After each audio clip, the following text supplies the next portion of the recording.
Hey, what's going on, chess fanatics? Hope everyone's doing well today. It is Friday. I got myself a coffee. Hopefully, you guys do as well.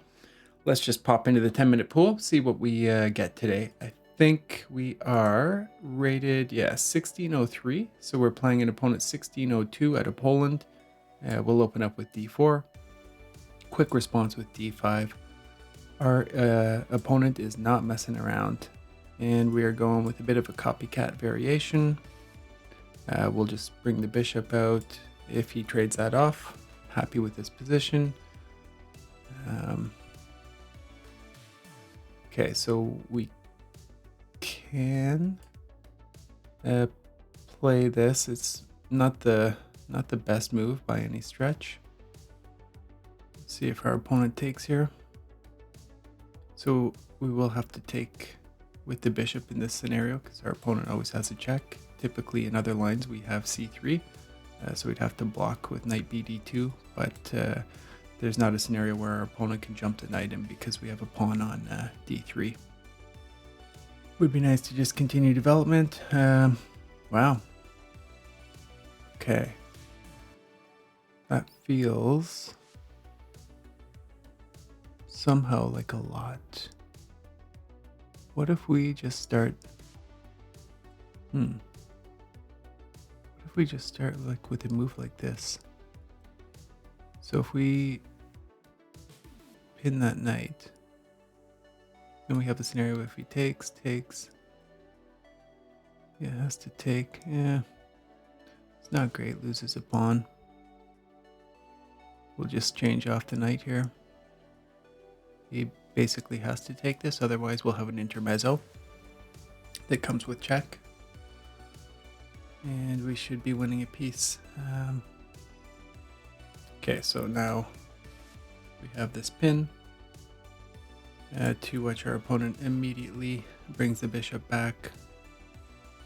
Let's see which way he wants to castle. I'm assuming he wants to go here, but we do have a minority attack here, so we will definitely push those pawns. Of course, our opponent has ideas of his own. Okay. Really just trying to dig into the position here. So, in the interest of keeping things flexible, I mean, what if we push? Takes. You know what? I'm gonna get rid of it. So we can come over here and we can apply some pressure, and we can also come to b3 and apply some pressure. Let's see what our opponent chooses to do. Still waiting for a castle. Okay, so I think what we can do is develop the knight. Okay, so he goes kingside. We'll do the same. If he ever pushes, we'll obviously just take, and we should have the knight. Okay, so with the dark square bishop, we'll try and keep our pieces on the light squares. Let's see what our opponent's got in mind. Is he going to take? He is. Now, what if we take and just close this bishop down?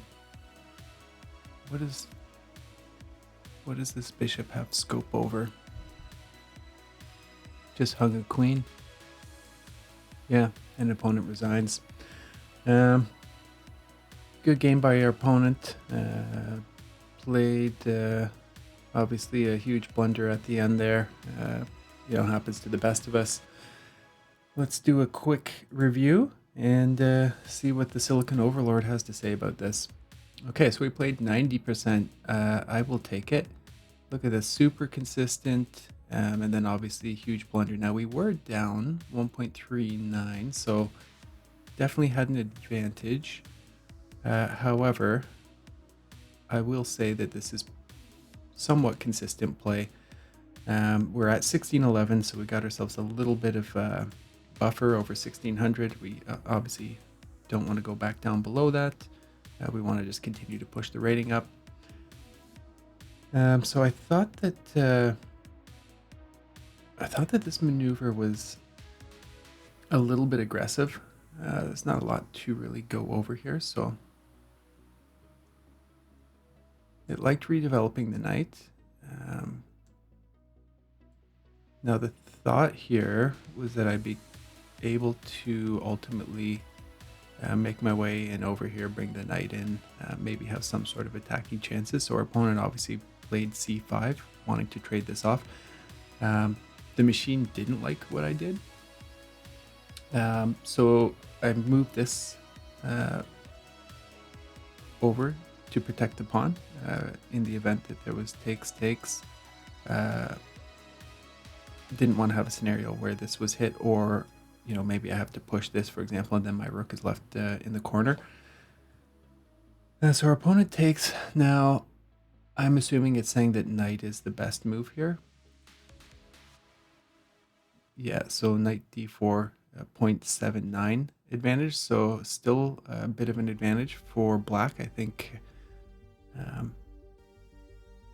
it's due obviously to the isolated pawn that would occur if we were to trade, and black has a little bit more space, so we'd have these doubled pawns. Still, certainly a holdable game. I don't think there's anything too crazy there. But instead, I chose to take with the pawn. Now, clearly there must be some issues with it. The machine's just saying push b5. Start storming those pawns down the board, basically, and again, so opponent's able to just continue to take space. So I'm pretty sure that's why the computer likes it.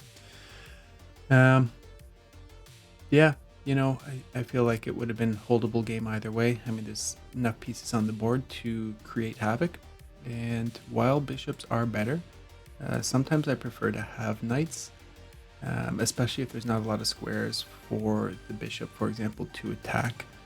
We kind of had it shut down, so I felt like chances were at least reasonable to hold a position like this.